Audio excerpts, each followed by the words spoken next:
Ito na ako sa loob ng hospital, guys. Maganda rin dito.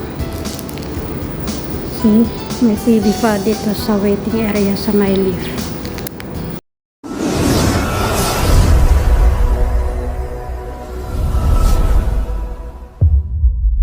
Tara, let's sa Glen Eagles Hospital. Ito ang aking way, guys. OTW to the hospital ulit ako. Wang Chakhang Glen Eagles Hospital. Ito ang Wang Chakhang Sports Ground, ang Ocean Park na bundok ng Ocean Park. Buti na lang free shuttle bus going to the hospital. Makakatipid din ng pamasahe kahit papaano. Ito ay malapit sa tunnel. Ayan, guys. May conference si Amo kagabi 9 o'clock nung dinala siya kasi hirap siya tumakay. Ayan, lapit na. Yan na yung hospital. Ayan na. So papasok na kami sa may hospital.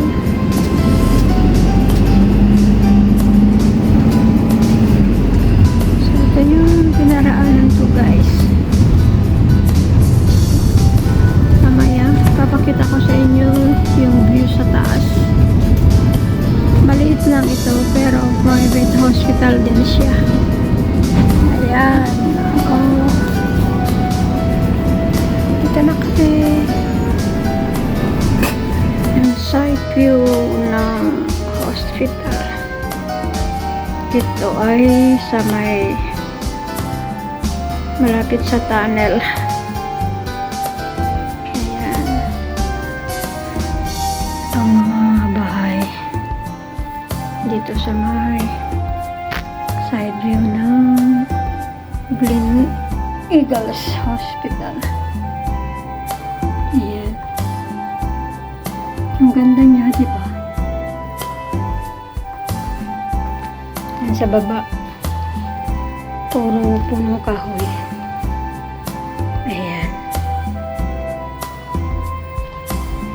Napaka-greeny sa baba. Oh, diba? Ang ganda niya. Mamaya kuhanan ko dun sa harapan. After ng Baguio, guys. Eto, hospital. Duty na naman ako. So, at this moment, papunta na ako. Time is 7:20 in the morning. So, samahan ninyo ulit ako, guys, sa aking paglalakbay patungo sa saan siya na ang likod ng minibus kasi nandito ako sa likod. Tungo ako sa MTR station ng Chakhang at sasakay ako ng shuttle bus papunta ng hospital. Ito yung dinaraanan ko, guys. Punta ng hospital. Ito na yung day 2. Kasi kahapon hindi ako nakapunta na dahil bagyo. So,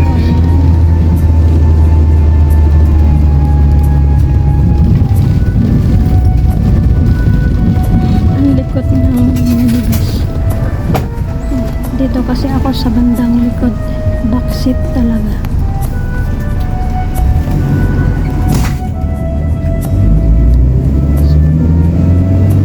Malapit lang naman yung MTR.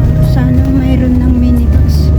Kasi 9 o'clock, ay 8 a.m. yung feeding niya sa tatas. Ay NGT.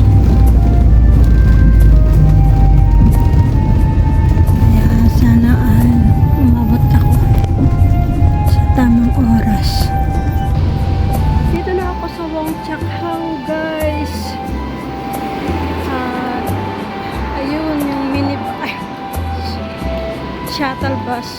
Ako sana, hindi minibus. Shuttle bus na sasakyan ko papunta ng hospital kung saan naka-confine si Amo. Everyday duty na naman ako, guys. Nandito na ako ngayon sa hospital, guys, kung saan naka-confine si Amo. Tingnan ninyo ang dinaanan ng bagyo. Hindi pa nila nalinis yung harapan ng hospital. Pero andito na ako, guys. Kailangan kasi ni Amo ma-feeding ng 8 a.m. Ayan. Ang mga kanugnog na building dito sa may hospital. Maraming punong kahoy ang nasira, guys. Ayan. Ang daming kalat, ang daming dumi. Palatandaan na talagang may dumaan na bagyo. Kasi hindi naman ganito kapag pag walang bagyo, malinis ito. So ayan, punta na muna ako doon sa ward ni Amo. Ito yung view mula dito sa 7th floor. Ayan.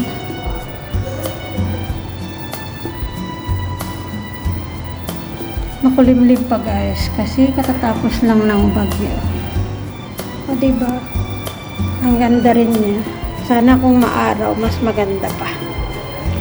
So, dito ngayon naka-confine si Amo. Dito ako sa 7th floor ngayon.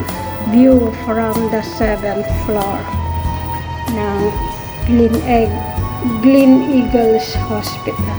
Private hospital ito, guys. Kaya malaki na naman ang babayaran nila sa bill nila.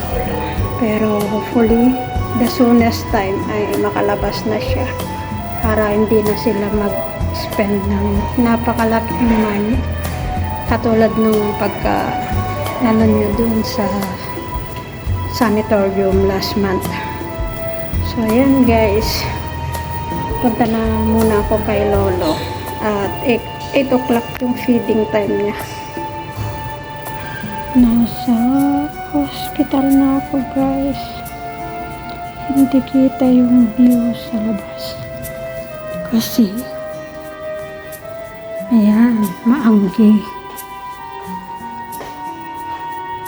Katapos ng bagyo, ayan, maanggi sa labas.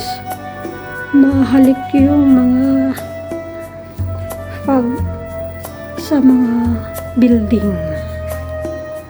Ayan. This is my second day of duty dito sa hospital. Nag-skip ako kahapon kasi bumagyo. Typhoon number 8. Yan sa labas, pero tingnan niyo yung salamin. Dahil umuulan, guys. Ngayon, busy na ulit yung daan. After the typhoon number 8.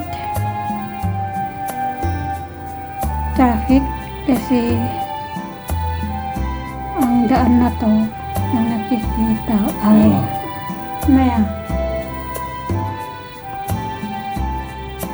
yan, tinawag ako ni Amo.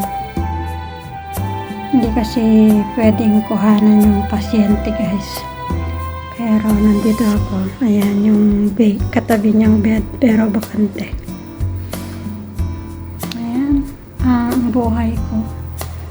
Bahay hospital. Pag nasa bahay naman, nakatuon lang ang atensyon kay Amo. Dahil talagang so sickly na siya. At kailangan ng full attention. Ako na rin ang nagbibigay ng gatas niya via NGT. Tapos, every time ng feeding niya ay kinukuhanan ko ng body temperature, heartbeat, oxygen, yung body oxygen niya, tapos yung heartbeat niya. Lahat na yun ginagawa ko, guys. bakanteng bed. So, ito ang buhay ko ngayon guys. Simula nung nalipat ako sa old age na inaalagaan. After ni Lola, yung amo kong una, yung asawa ni Lolo ngayon ay si Lolo naman. Pero mas nakafocus ang attention ko ngayon kay Lolo. Ang gawaing bahay ay kung makapaglinis ako, malinisan ko yung CR, okay na. Makaluto ako ng pagkain ko, okay na yun. Kasi mayat maya niya akong tinatawag. So ito ang buhay ko guys. Pangit ng view kasi ayan yung salamin basa.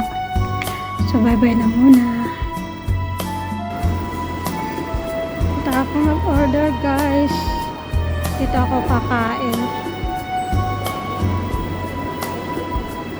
Ayan. Dito ako magla-lunch.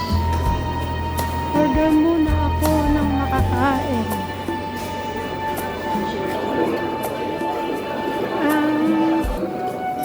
Lunch ko guys.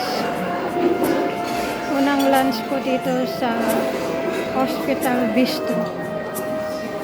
So ayan.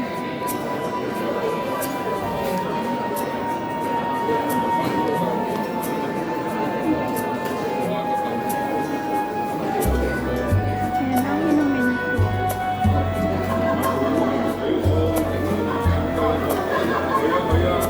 Kain muna ako guys. Gutom na ako. Kasi kailangan kong palitan yung nagbabantay kay Amo.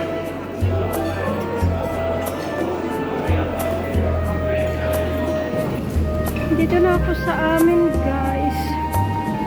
Dumaan ako sa dispensary sa Aberdeen kasi bumili ako ng bleach dahil natuklasan na may virus sa pupo ni Amo. Kaya kailangan kong i-bleach yung bed niya, yung mga bagay na inuupuan niya sa bahay, yung sa CR namin. Pero ngayon bibili lang ako ng tinapay. Ang problema, wala na yatang mabiling tinapay. Oh my god, ito na lang. Ano kayang bibilhin ko na tinapay? Ay, ang bigat ng dala ko. Wala nang mabiling tinapay.